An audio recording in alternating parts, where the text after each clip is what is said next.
Ali had a cake shop in the city of Baghdad. He wasn't rich, but he was a good man. He worked hard. Ali had a jar under the floor of his shop. Every week he put a small piece of gold into this jar.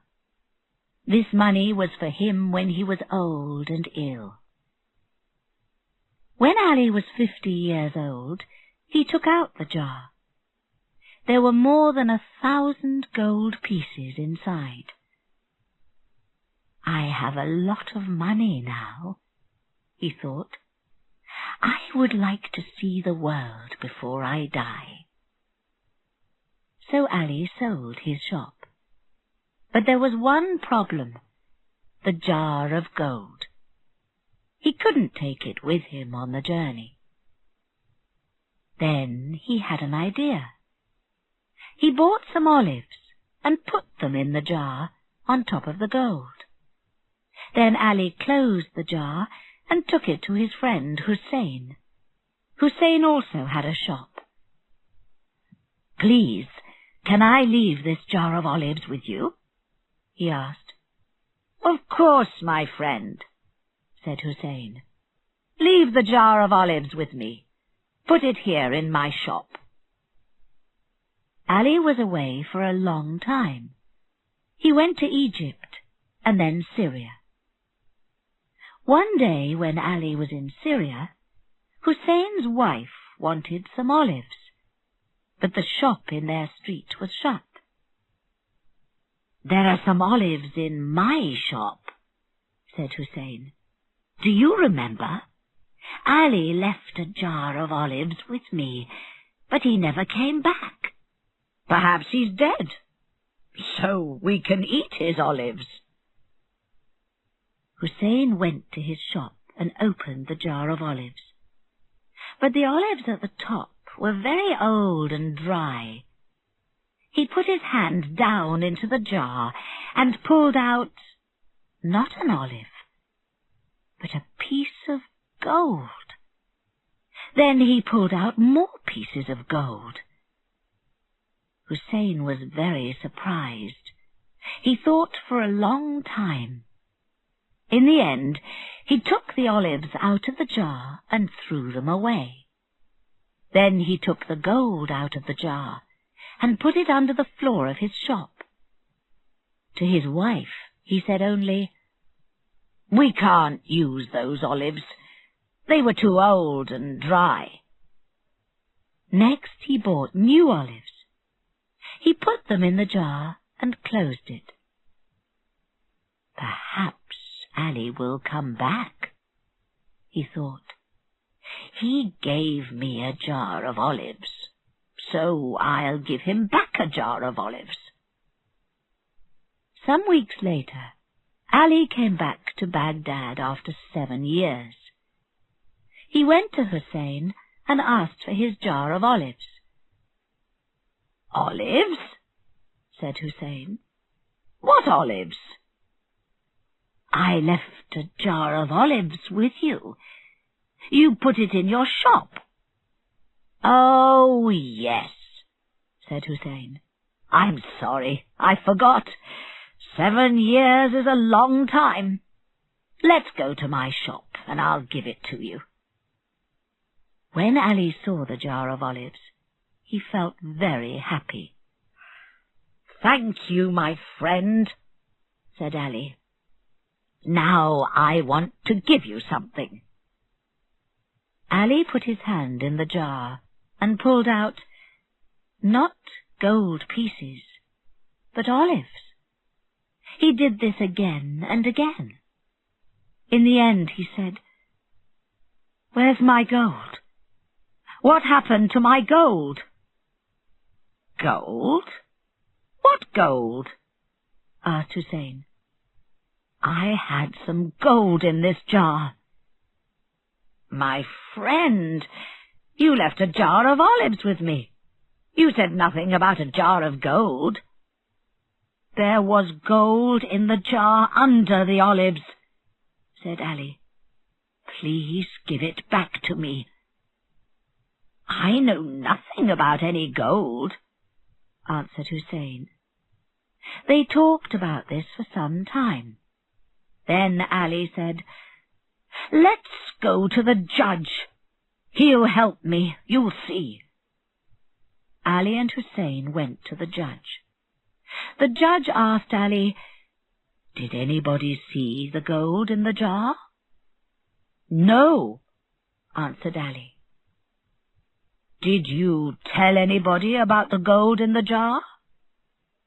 "No." "What did you say to Hussein? What was in the jar?" "Olives." "Ali," said the judge, "you're an old man. You don't remember things very well. Nobody saw the gold. You told nobody about it. So perhaps there was no gold in the jar." Ali was very angry with the judge, so he wrote a letter to the Sultan. The Sultan was very interested in Ali's story. Now everybody in Baghdad knew about the jar of olives. But who was right, Ali or Hussein? The Sultan said to his vizier, "Let's walk in the streets tonight and listen to people. What are they saying about Ali and Hussein?" That night, the Sultan and his vizier saw some children in the street. The children spoke the names of Ali and Hussein. "Those children are playing a game," said the vizier. "One boy is Ali and one is Hussein. Another boy is playing the judge." The Sultan listened to the boy judge and said, "That boy is very clever. He asks very good questions. Bring him to me tomorrow morning. Bring Ali and Hussein, the judge, the jar of olives, and 2 olive sellers too." The next day these people came to the Sultan. "Come, boy," the Sultan said. "Sit by me. Yesterday you judged Ali and Hussein in play. Now you will really do it. And you," he said to the judge, "listen to this boy and learn from him. He knows about right and wrong, good men and thieves." The boy was very afraid, but he said, "Bring me the jar of olives." "Now," he said to Ali, "did you give this jar to Hussein?" "Yes," answered Ali. "Did Ali give this jar to you?" he asked Hussein. "Yes," answered Hussein. The boy pulled out some olives from the jar and ate them. Then he said to Hussein, "These olives are good. Did you eat any?" "No," said Hussein. "I didn't open the jar when Ali was away from Baghdad." The boy gave some olives to the 2 olive sellers. "Try these olives," he said. "They're 7 years old, but they're very good." "7 years old?" cried the olive sellers. "These olives aren't 7 years old. No olive is good after 3 years. It loses its colour. These olives are this year's olives." "But Hussein says these olives were in the jar for 7 years, said the boy judge. Everybody looked at Hussein. Hussein's face turned white. "I took the gold," he said. "I'm sorry, Ali."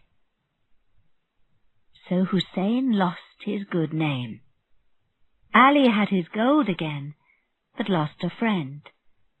And the boy stayed with the Sultan, and later was a famous judge.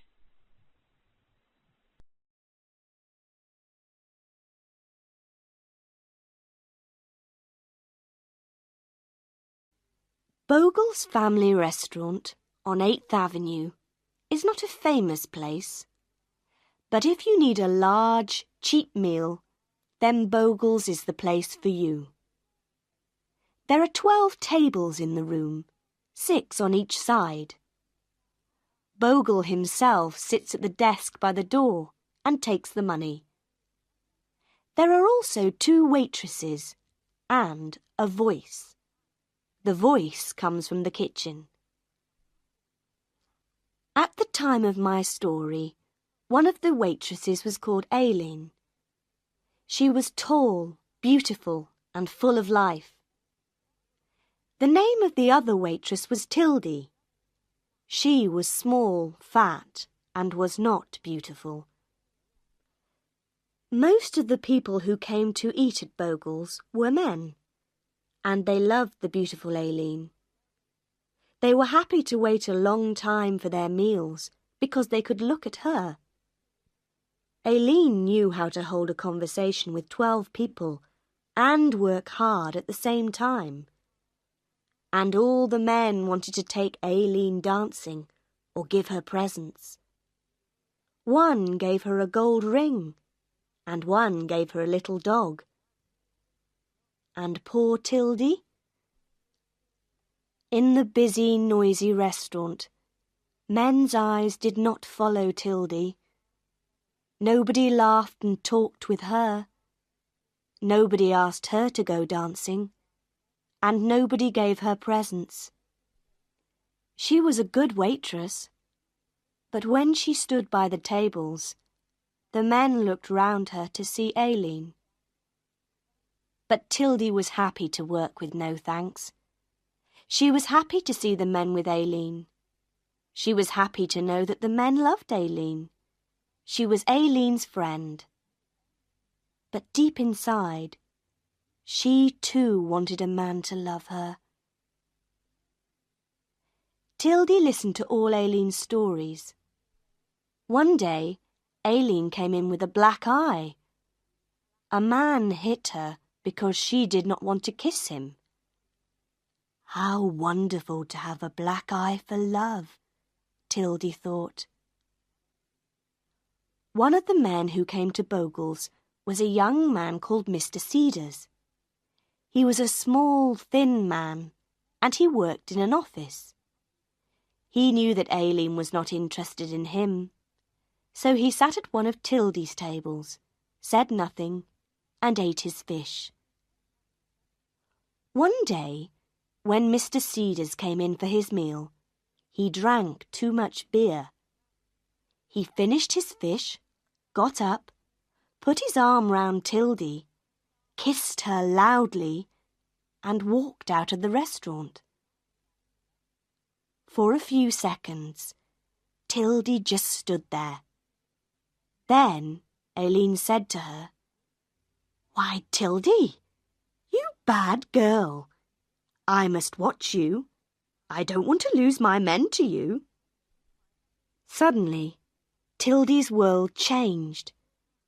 She understood now that men could like her and want her as much as Aileen. She, Tildy, could have a love life too. Her eyes were bright and her face was pink. She wanted to tell everybody her secret. When the restaurant was quiet, she went and stood by Bogle's desk. "Do you know what a man in the restaurant did to me today?" she said. "He put his arm round me and he kissed me." "Really?" Bogle answered. This was good for business. "Next week you'll get $1 a week more."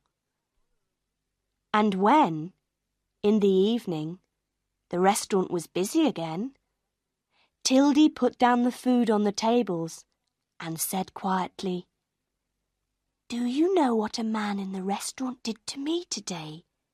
He put his arm round me and kissed me." Some of the men in the restaurant were surprised. Some of them said, "Well done." Men began to smile and say nice things to her. Tildy was very happy. Love was now possible in her grey life.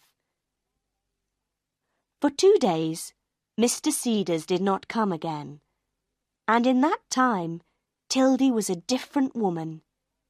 She wore bright clothes, did her hair differently, and she looked taller and thinner. Now she was a real woman because someone loved her.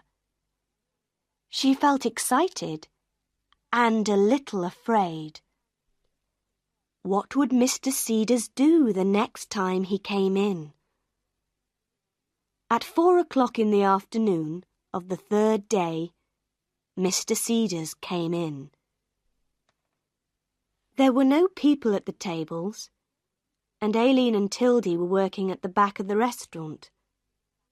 Mr. Cedars walked up to them. Tildy looked at him, and she could not speak. Mr. Cedars' face was very red, and he looked uncomfortable.